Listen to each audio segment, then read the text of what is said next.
নমস্কার।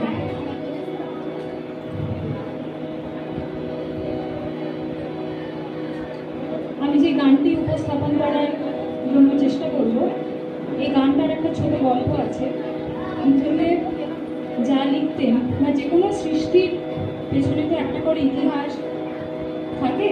এই গানটা লেখার আগে উনি বেশ কিছুদিন আগে নন্দলাল বসু, আমাদের সকলের প্রিয় সহজ পাঠের ইলাস্ট্রেশন যা, নন্দলাল বসুর বাড়িতে একটি ছবি দেখেছিলেন। ছবিটা ছিল এমন, এক বৃদ্ধ পুরোহিত একটি ছোট যুবক বলা ঠিক না, বালককে পৌরোহিত্যের দীক্ষা দিচ্ছিলেন।